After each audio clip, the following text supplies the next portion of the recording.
الحمد لله الحمد لله رب العالمين، والصلاة والسلام على رسوله الكريم. أما بعد، أعوذ بالله من الشيطان الرجيم. بسم الله الرحمن الرحيم. يا أيها الذين آمنوا اتقوا الله حق تقاته ولا تموتن إلا وأنتم مسلمون. يا أيها الناس اتقوا ربكم الذي خلقكم من نفس واحدة وخلق منها زوجها وبث منهما رجالا كثيرا ونساء، واتقوا الله الذي تساءلون به والأرحام إن الله كان عليكم رقيبا.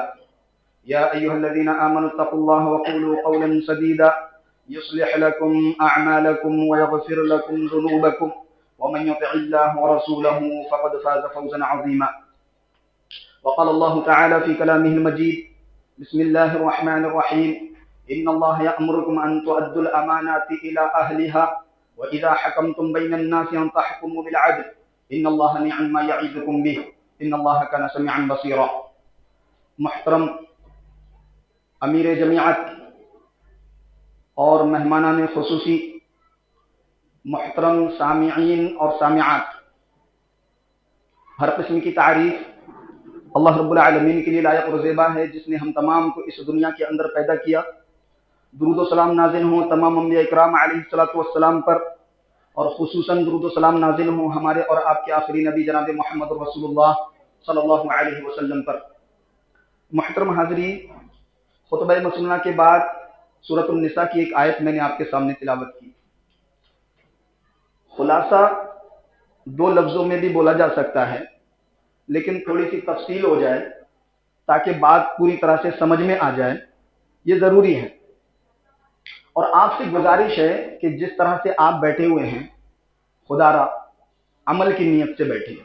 شیخ محترم کا جو خطاب ہوا عمل پر ابھارا گیا. جس مقصد کے تحت ہم یہاں آئے ہیں وہ مقصد کیا ہے، وہ ابتدا میں آپ کے سامنے بات رکھ دی گئی. تو اب یہ سفر جو ہے آپ نیکی کے طور پر کریں گے یا بدی کے طور پر کریں گے، یہ آپ کی ذمہ داری ہے. جماعت اور جمیعت کی ذمہ داری اس کو نیک بنانے کی ہے. جو نیت تھی وہ نیت بھی یہی ہے کہ یہاں آنا ثواب، پیٹرول لگا کر آئے اس کا ثواب، یہاں جو سانسیں لی جا رہی ہیں اس کا ثواب، یہاں جو بھی ایکٹیویٹی ہوگی وہ ساری کی ساری نیکیوں میں شمار کر لی جائے گی اگر آپ عمل کی نیت سے یہاں بیٹھے ہیں تب. ورنہ صبح ہوتی ہے، شام ہوتی ہے، زندگی یوں ہی تمام ہوتی ہے. یہاں رہو یا وہاں رہو، جہاں بھی رہو، وہ زندگی ایسے ہی گزرے گی. اس سے اپنے آپ کو بچاتے ہوئے عمل کی نیت سے سنیں، انشاءاللہ زندگی میں برکتیں ہوں گی. محترم حاضرین، زیادہ باتیں نہ کرتے ہوئے سورہ نساء کی میں نے ایک آیت آپ کے سامنے تلاوت کی.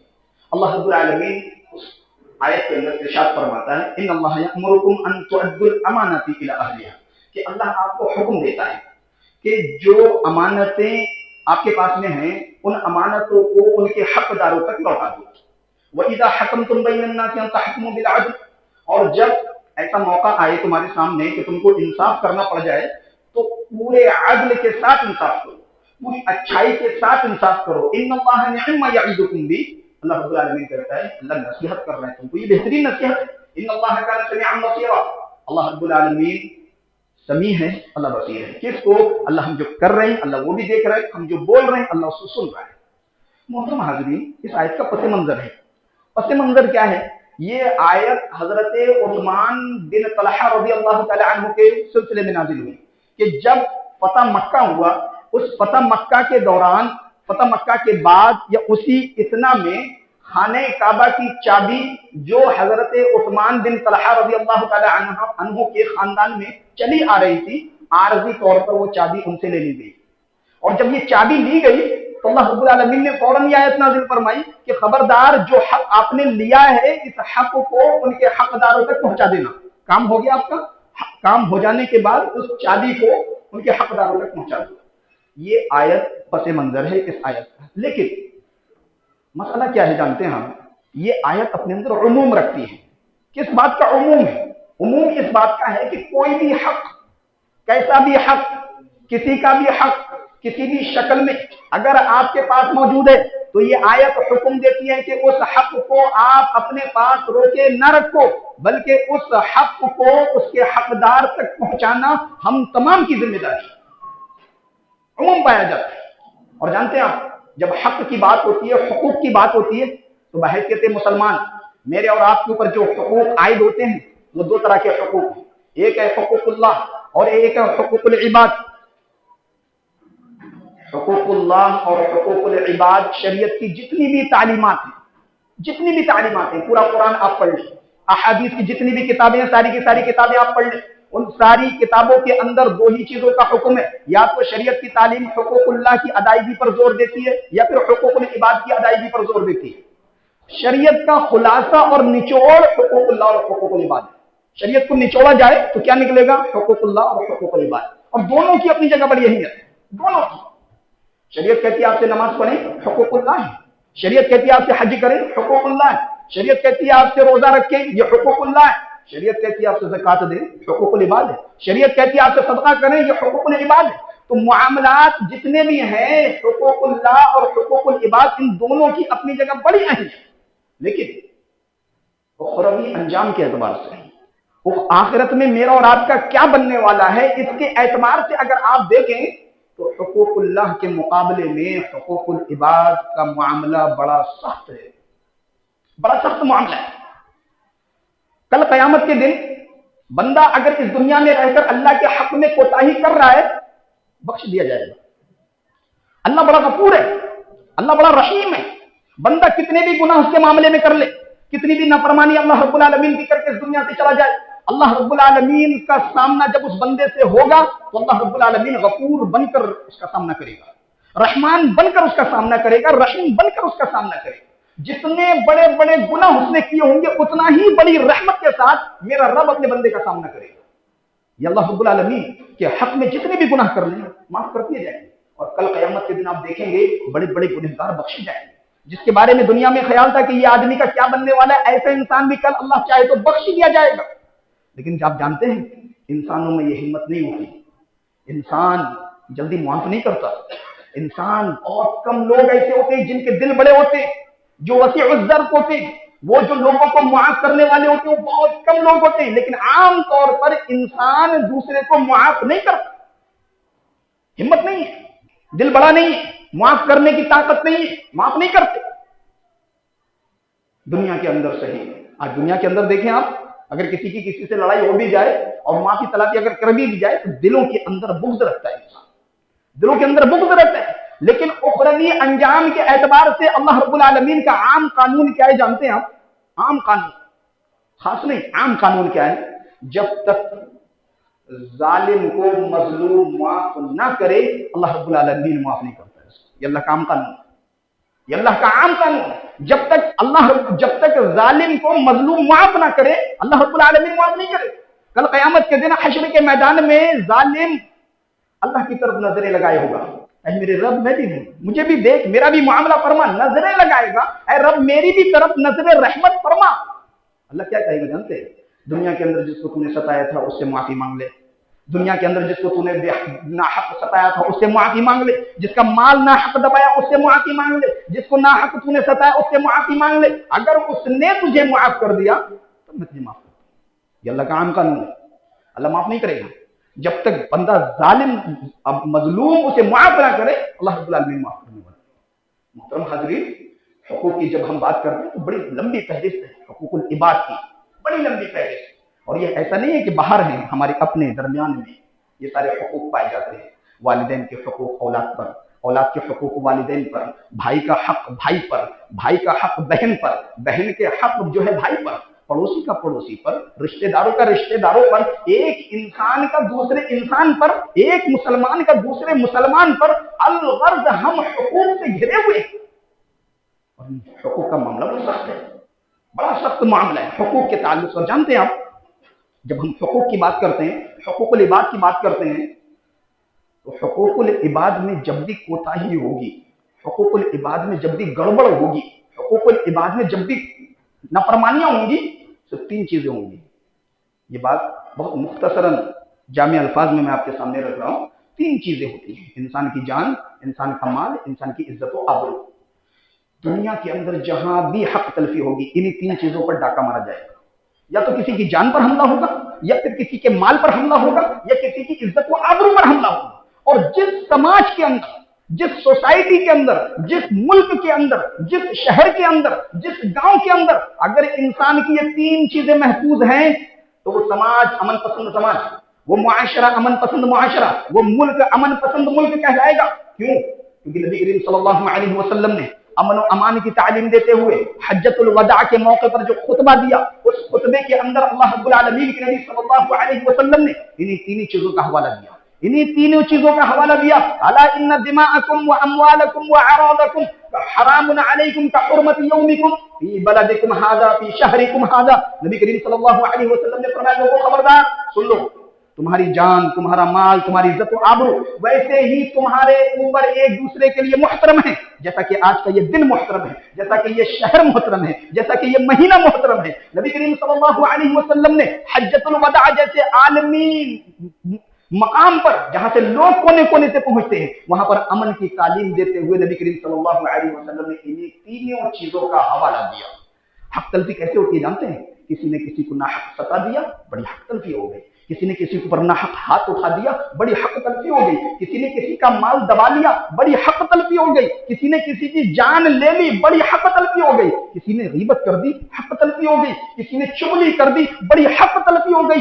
ہم میں سے ہر شخص چاہے وہ مرد ہو یا عورت، واللہ کسی نہ کسی کا حق ضرور مار رہا ہے، کسی نہ کسی کا حق ضرور مار رہا ہے وہ اس دنیا کے اندر رہ کر، اور اس کی بڑی بھاری قیمت چکانی پڑے گی۔ کل قیامت کے دن اس کی بڑی بھاری قیمت چکانی پڑے گی۔ ہر انسان اپنے پاس میں حق رکھا ہے، دوسروں کا جانتے ہیں کتنی بھاری قیمت چکانی پڑے گی، کتنا برا اور کتنا خطرناک، کتنا شدید عمل ہے۔ نبی کریم صلی اللہ علیہ وسلم نے فرمایا یغفر للذنب کل یغفر للذنب یغفر الشہید یغفر للذنب الا الدین۔ نبی کریم صلی اللہ علیہ وسلم نے فرمایا کہ شہید کے سارے گناہ معاف ہو جاتے ہیں سوائے قرض کے۔ نبی کریم صلی اللہ علیہ وسلم اور شہید کون ہے؟ یہ وہ انسان ہے کہ جب کل قیامت کے دن آئے گا جس نے اپنی جان کا نذرانہ اللہ کی رحمت قربان کر دیا، جان قربان کر دی۔ اس سے زیادہ انسان کیا قربان کرے گا جس نے اپنی جان کو نچھاور کیا؟ جبکہ وہ کل قیامت کے دن آئے گا تو اس کے زخموں سے ایسے جو خون بہتا ہے تازی تازی اور اس کی مشک جیسی خوشبو ہوگی، وہ مقام، سارے گناہ معاف، شہید ہو گئے اللہ نے سارے گناہ معاف کر دیے۔ ایسے انسان کا بھی اگر اس نے کسی سے قرض لے رکھا ہے وہ معاف نہیں ہوگا۔ ذرا تصور تو کریں، ایک شہید کے گناہ سارے کے سارے معاف، جو بندوں کا حق ہے وہ معاف نہیں ہے۔ میں اور آپ کتنے حق اپنے پاس لے کر جی رہے ہیں، کتنے حق اپنے پاس رکھتے ہوئے ہم جی رہے ہیں، بندوں کے حق کتنے حق لے کر اس دنیا سے ہم جا رہے ہیں۔ کیا سوچتے ہیں ہم بچ جائیں گے کل قیامت کے دن؟ واللہ نبی کریم صلی اللہ علیہ وسلم کے فرمان کے مطابق کہ انسان بندوں کے حق لے کر اگر اس دنیا سے جا رہا ہے بڑی بھاری قیمت اس کو چکانی پڑے گی۔ اور کیا قیمت چکانی پڑے گی؟ نبی کریم صلی اللہ علیہ وسلم نے سوال کیا من المفلس، مفلس کون ہے؟ سوال ہوا من المفلس، مفلس کون ہے؟ صحابہ کرام رضوان اللہ علیہم اجمعین نے جواب دیا کہ اللہ کے رسول صلی اللہ علیہ وسلم ہمارے نظر میں، ہمارے ذہن میں، ہمارے دماغ میں مفلس وہ انسان ہے من لا درہم لہ ولا متاع، کہ جس کے پاس میں درہم نہیں، مال نہیں، دولت نہیں، کوئی ساز و سامان نہیں، ایسا انسان مفلس۔ نبی کریم صلی اللہ علیہ وسلم نے فرمایا مفلس ایسا انسان نہیں، مفلس حقیقی طور پر وہ انسان ہے کہ جس نے دنیا میں زکاتیں ساری کی ساری ادا کی، نمازیں ساری کی ساری ادا کی وقت پر، حج کیا، عمرہ کیا، سارے روزے رکھے اس نے، ساری عبادتیں کی، تہجد کا اہتمام کیا، نوافل پڑھے، سارے کے سارے صدقہ خیرات ساری چیزوں میں آگے رہا۔ لیکن کل قیامت کے دن جب وہ آئے گا تو نبی کریم صلی اللہ علیہ وسلم نے ارشاد فرمایا کہ الذی یأتی بصلاۃ وزکاۃ وصیام، ساری چیزیں ہوں گی اس کے بعد، نماز، زکات، روزہ سب ہوگا، ویأتی وقد شتم ھذا، پھر لوگ آئیں گے، پھر لوگوں کا ہجوم آئے گا، کسی کو ستایا ہوگا، کسی کو مارا ہوگا، کسی کو گالی بھی ہوگی، حقدار اپنا حق لینے کے لیے لائن میں کھڑے ہوں گے۔ کیا قیمت چکانی پڑے گی؟ درہم نہیں ہوگا، دینار نہیں ہوگا، پیسے سے لے دے کر کام نہیں چلے گا۔ کیا ہوگا وہاں؟ نیکیاں دی جائیں گی۔ اس کی نیکیاں ان حقداروں کو دی جائیں گی جس کو ناحق ستایا تھا، جس کو ناحق ڈانٹا تھا، جس کو ناحق گالی دی تھی، جس کے ناحق ہاتھ اٹھایا تھا۔ ان حقدار کھڑے ہوں گے، ان کو اللہ رب العالمین حکم دے گا کہ اس کے اعمال جو بھی نیک ہیں ان لوگوں میں تقسیم کر دیے جائیں، تقسیم کر دیے جائیں گے۔ کرتے کرتے نیکیاں ختم ہو جائیں گی، حقدار آتے ہی رہیں گے۔ پھر اب معاملہ الٹا ہوگا کہ اب ان حقداروں کے جو گناہ ہیں وہ اس کے اوپر لاد دیے جائیں گے۔ اللہ ذرا تصور تو کریں، جس کی نمازیں، اس کی نمازیں نہیں رہی، اس کے روزے نہیں رہے، اس کے اپنے حج نہیں رہے، اس کی اپنی زکات نہیں رہی، اس کے اپنے اعمال نہیں رہے، کتنی بھاری قیمت چکانی پڑے گی کہ انسان اپنے اعمال سے ہاتھ دھو بیٹھے۔ نبی کریم صلی اللہ علیہ وسلم نے فرمایا حقیقی مفلس تو یہ انسان ہے کہ جس نے دنیا کے اندر سارے اچھے عمل کیے، سارے اچھے عمل کرنے کے باوجود اس کے نامہ اعمال میں کچھ بھی نہیں بچا۔ تو محترم حاضرین، حقوق کا معاملہ بڑا سخت ہے، بڑا معاملہ سخت ہے، اور مومن حقوق کا محافظ ہوتا ہے، مومن حقوق لوٹانے والا ہوتا ہے، مومن حقوق حقدار کو ڈھونڈ کر پہنچاتا ہے، یہ مومنانہ صفت ہے۔ آج کیا ہوتا ہے جانتے ہیں ہم؟ اگر ہم نے کسی سے پیسہ لے لیا ہے، اگر ہم نے کسی کا پیسہ لے لیا ہے، قرض میں کسی سے لے لیا ہے، وہ بھکاریوں کی طرح مانگتا ہے آج، لیکن ہمارا رویہ گنڈوں والا رویہ ہوتا ہے، اس کے ساتھ ہمارا رویہ اس کو دھوکہ دینے والا ہوتا ہے۔ مومن کسی کا حق مارتا نہیں، مومن کسی کا حق دباتا نہیں، مومن حقدار کو اس کا حق ڈھونڈ کر پہنچاتا ہے۔ میں اسی لیے کہہ رہا ہوں، نبی کریم صلی اللہ علیہ وسلم نے بنی اسرائیل کے 3 لوگوں کا واقعہ بیان فرمایا، بنی اسرائیل کے 3 لوگوں کا واقعہ بیان فرمایا۔ نبی کریم صلی اللہ علیہ وسلم نے فرمایا کہ بنی اسرائیل کے 3 لوگ راستے میں سفر میں تھے، بارش ہوئی، ایک غار میں چھپے اور پتھر آ کر اس کے منہ پر دب گیا، دروازہ بند، باہر نہیں نکل سکتے۔ تینوں نے ایک دعا کی۔ اب وہ مقصد نہیں ہے تینوں دعا بتانے کا، ہمارے اس مقصد کے تحت جو چیز میل ہے وہ یہ کہ ان تینوں میں سے ایک شخص نے یہ دعا کی کہ اے میرے رب، میرے پاس ایک مزدور کام کرتا تھا، اے میرے رب میرے پاس ایک مزدور کام کرتا تھا، بڑی چھوٹی سی تنخواہ تھی، اس کی چھوٹی سی تنخواہ تھی، میرے پاس مزدوری کرتا تھا، لیکن وہ ایک دن اپنی مزدوری لیے بغیر میرے پاس سے چلا گیا، اور برسوں میں نے اس کا انتظار کیا، نہیں آیا، لیکن اس کی چھوٹی سی روزی مزدوری جو میرے پاس میں تھی، میں نے اس سے ایک بکری خریدی، پھر ایک بکری سے دوسری بکری، تیسری بکری، چوتھی بکری، ایک بڑا ریوڑ بن گیا، اور کچھ سالوں کے بعد جب وہ بندہ میرے پاس اپنی روزی، اس کی جو مزدوری تھی میرے پاس جب لینے کے لیے آیا، تو میں نے اس سے کہا کہ میرے بھائی یہ جو ریوڑ جو دکھ رہا ہے آپ کو، یہ سب آپ کا ہے۔ وہ حیران ہو گیا، حیران ہو کر اس نے پوچھا کہ میرے بھائی میری مزدوری تو بڑی چھوٹی سی تھی۔ اس نے پوری بات بتائی کہ میں نے ایک بکری خریدی، پھر اس کے بعد دوسری، تیسری، سب جتنا بھی ہے سب آپ کی کمائی کا ہے۔ کہتا کہ اللہ اگر میری زیادہ پسند آئی ہے اس کو ہٹا دو۔ اللہ رب العالمین نے وہاں سے نکلنے کا راستہ بنا دیا، چٹان ہٹا دی۔ تو مومن حقوق دبانے والا نہیں ہوتا، مومن حق پہنچانے والا ہوتا ہے، مومن حق جو ہے دوسروں تک پہنچانے والا ہوتا ہے۔ آج ہمارا معاملہ اپنا جو ہے وہ تو لینا ہی ہے، جو اپنا نہیں ہے وہ بھی لینا ہے، جو ہمارا ہے وہ اس کا تو ہمارا دعویٰ ہے، لیکن جو ہمارا نہیں ہے وہ بھی ہمیں لینا ہے۔ اپنے بھائی کا مار کر کھا لیا، بہنوں کا مار کر کھا لیا، اور یاد رکھنا یہ جو حق کی، حقوق کی جو ادائیگی ہے اس دنیا میں نہیں کرو گے، واللہ کل قیامت کے دن حق ادا ہوگا۔